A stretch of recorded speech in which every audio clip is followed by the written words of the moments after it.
what's going on in the world today, I think you'd better step up your education, because I think we're in serious financial trouble right now. We're in serious, the repo market collapse again, which it did in 2008. And everybody, I meet people and say, well, I'm just going to get into real estate. I'm going, now? Where were you 10 years ago when everything was moving up at high rates of speed? We had dinner a couple of nights ago. This person says, yeah, I'm going to get a real estate license. I said, now? I'm going, where the heck are these people? The Fed's going to raise rates. We're at war with Russia. What the heck are you guys thinking? When I met Ken McElroy after Rich Dad, Poor Dad back then, people, this is in the 2008, the repo market collapsed, Lehman went down. I'm on CNN telling Wolf Blitzer Lehman's going down because I study all this stuff. And I meet Kenny and people are flipping houses. So I meet Kenny and he tells me he's a real estate guy. I say, yeah, you're probably a flipper. And I hate flippers too. I don't like flippers and I don't like 401k salespeople. And I start talking to Kenny and he says, no, I don't flip properties. I went, oh my God. So Kenny was one of the first guys I met that actually followed what my rich dad taught me to do, which is how do you acquire real estate with nothing down and use 100% debt and pay no taxes. So with that, Kenny and I have made freaking multi-millions of dollars. We're billions of dollars in debt, but debt makes people with financial education rich.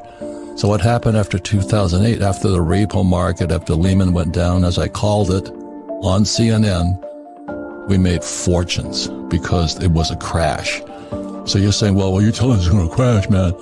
I'm saying it's going to be the biggest opportunity of your life because America stopped producing. We stopped making things. And all America has done is produce bubbles. So we have a bubble in real estate, bubble in stocks, bubble in bonds. Everybody's happy. They think they're getting rich today. And I've never seen it so frightening.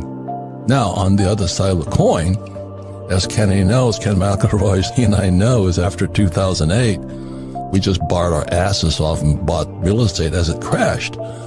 The problem, this is the everything bubble. This is the biggest bubble in world history. So it's going to be big. So John and I, like I said, rugby players playing for the Hawaii Harlequins rugby team. And I'm talking to him and he's telling me about all the rich people we knew in Hawaii who were going broke. I'm going, you got to tell that story. Because as I said, in 1974 was the first 401k. It was called ERISA, Employee Retirement Income Security Act. And I was still in the Marine Corps and I was flying out of Hawaii. And I went to listen to these pitches on how to sell a 401k. And I said, these guys are lying. Because the advantage I had is I had a rich dad and I had a poor dad. And my poor dad was the village idiot. He was a PhD, which stands for Poor, Helpless, and Desperate. He ran the school system for the state of Hawaii, and he thought the 401k was wonderful. I'm going, you got to be kidding me. And my rich dad was my best friend's father. He goes, oh my God, boy, talk about a license to steal money from stupid people called employees.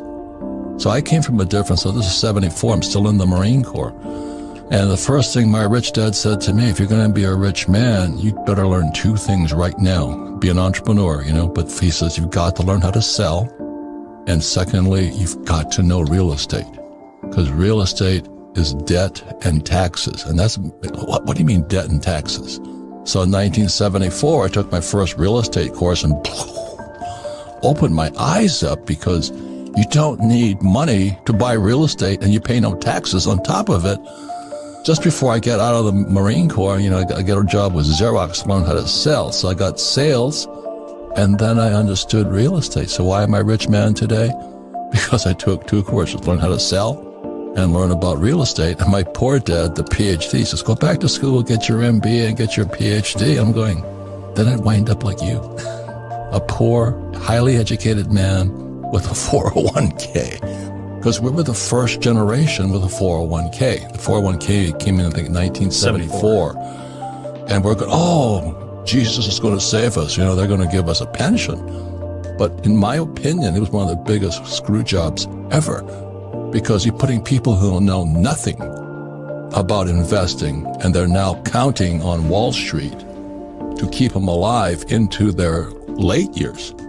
So here's this book that's written by Ted Siddell, and he makes his fortune suing pension funds. We're going to a depression, possibly a depression, and as John talks about it, I mean, people have no money. So when our buddy Joe Biden took off the Keystone XL pipeline, inflation went through the roof. That wipes out the poor because they can't afford to eat. Because oil, I'm an oil guy, going to school to work for Standard Oil. When the price of oil goes up, fertilizer goes up. Fertilizer goes up, food goes up. So if you have a 401k, like I'd say, drop back and punt on first down. You know what I mean? Because we're not going to tell you what to do, but maybe you'll find out why you should make changes. Because the good news is that's when you get really rich.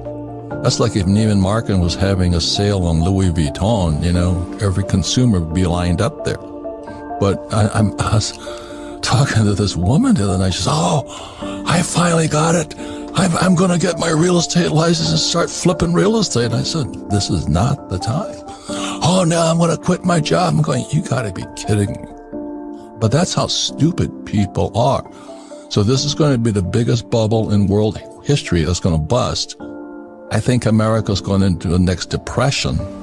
We're at war with Russia. Biden is going hat in hand to Venezuela and to Iran to try and get oil, but he cuts off U.S. oil. Now, that's good news for me because I sell oil. I mean, we had Mike Maselli here this weekend, and oil went from $30 a barrel to $130 a barrel. I make more money, but America is going to go broke. So in 2008, when the market crashed, Kenny and I borrowed millions and millions of dollars because they were giving away the best investments in the world. And it's going to come again, but this time I think it's going to be more pain than last time. And it's really interesting because being an entrepreneur, one of the first things my rich dad taught me, he says, if you're going to be an entrepreneur, the purpose of a business is to buy real estate. And people go, "What? No, it's supposed to..." No, you buy real estate with it. And the average person has never heard that. And I use debt and I pay no taxes. And then what most people don't know is that in 1971 is that Nixon took the dollar off the gold standard. So the dollar became debt. They could print it. And they had to raise taxes to collect the money back. And again, the problem is power is the ability to change. And that's really the sad part. It's like we had Dr. Nicole, she can tell them about diet and exercise, but people don't have the discipline to change. This weekend, I was really, really kind of disturbed by a couple of people who've been with me for years. They haven't done anything different with me. We're 17 years. They do the same old thing. They cannot change, but they're smart people. They just cannot change. Like I was talking to people I've known for years. How much gold have you bought? None. How much silver you bought? None. How much real estate have you done? But we read your book. Yeah. And I go nuts. That means there's something really effed up inside of you. I mean, you have a definite block to be poor.